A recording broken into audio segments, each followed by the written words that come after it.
The Galactic Council's emergency session had been called for the third time in a century. Representatives from across the known galaxy filled the crystalline amphitheater of Nexus Prime, their various forms creating a kaleidoscope of colors and shapes. The air hummed with tension as Admiral Zephyr of the Andorian fleet stood at the central podium, his blue skin pale with concern.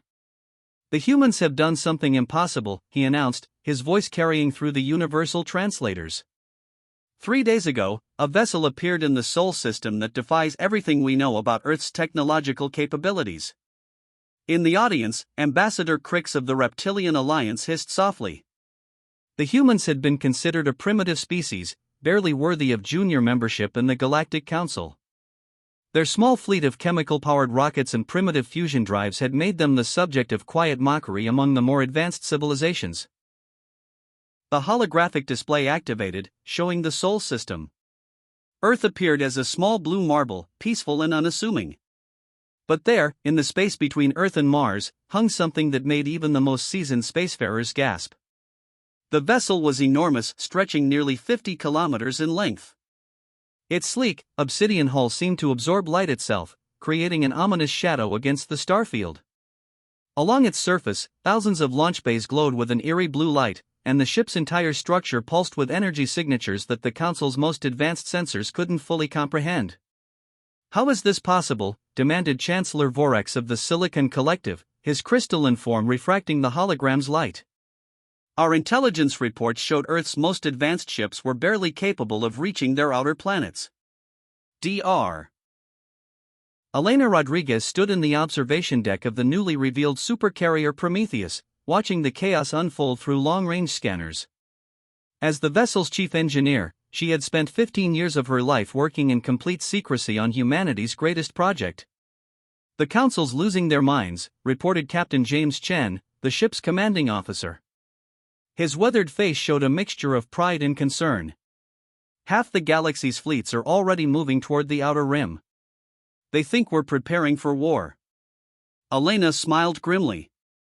"Let them wonder. We've been underestimated for too long." The truth was far more complex than the galaxy realized. For the past 30 years, Earth's governments had maintained an elaborate deception. While publicly struggling with conventional technology, humanity's greatest minds had been working in hidden facilities scattered across the solar system. The breakthrough had come from an unexpected source. Not advanced physics or alien technology, but from humanity's unique approach to problem-solving. Where other species specialized in singular fields, humans had learned to synthesize knowledge across disciplines. The Prometheus wasn't built using conventional materials or standard propulsion systems.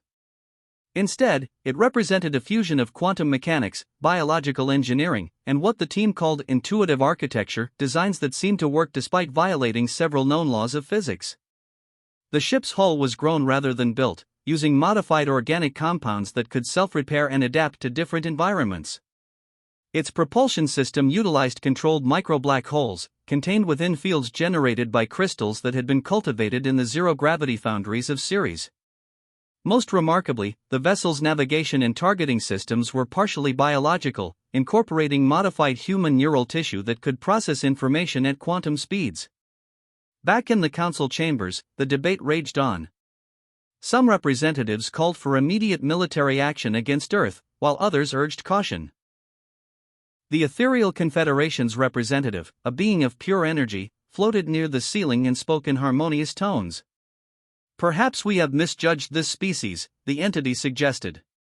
"Their technological development appears to have followed a path we did not anticipate." Admiral Zephyr nodded reluctantly. "Our preliminary scans suggest the vessel carries enough firepower to level entire worlds. But that's not what concerns me most." He paused, manipulating the holographic controls. "Show them the launch sequence." The display shifted to show the Prometheus 3 hours earlier. Suddenly, the ship's thousands of launch bays opened simultaneously, releasing what appeared to be smaller vessels. But as the objects moved away from the mother ship, it became clear they weren't traditional fighters or bombers. Seed ships, Elena had called them during development. Each craft contained the compressed resources and manufacturing capabilities needed to establish full industrial bases on any suitable world or asteroid.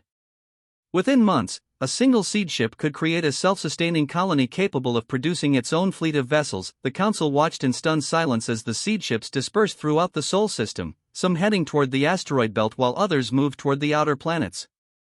In a matter of hours, humanity had gone from having a single hidden supercarrier to potentially controlling an entire network of military-industrial complexes. "This changes everything," whispered Ambassador Tvera of the Psion Empire. Her species had ruled through superior mental abilities for millennia, but raw industrial might on this scale could shift the balance of power across the galaxy. Captain Chen opened a communication channel to the Council, broadcasting on all frequencies. His image appeared in the amphitheater, causing an immediate hush to fall over the assembled representatives. "Greetings, Galactic Council," he said calmly. "I am Captain James Chen of the Earth vessel Prometheus. We come not as conquerors, but as a species ready to claim our rightful place among the stars." He paused, allowing the translation systems to catch up. "For too long, Earth has been seen as a backwater world of primitive beings. Today, we reveal the truth. Humanity's greatest strength has never been our technology, it's been our ability to adapt, to innovate, and to surprise even ourselves." The captain's image gestured toward technical readouts that began appearing on the Council's displays. "We're prepared to share certain technologies with peaceful species, and we're open to establishing new trade agreements and alliances. But let there be no mistake, Earth will no longer accept junior status in galactic affairs." As the transmission ended, the Council chamber erupted in dozens of different languages and communication methods. Some species saw opportunity, others saw threat. But all recognized that the galaxy's political landscape had just undergone a seismic shift. Dr. Rodriguez watched the reactions on her screens and allowed herself a small smile. Humanity had spent centuries dreaming of the stars, and now they had announced their arrival with a vessel that had stunned even the galaxy's most advanced civilizations. The Prometheus hung in space like a dark promise, its presence a reminder that in a universe full of wonders and terrors, the species from the small blue planet had learned to dream bigger than anyone had imagined possible. The age of human expansion among the stars had finally begun.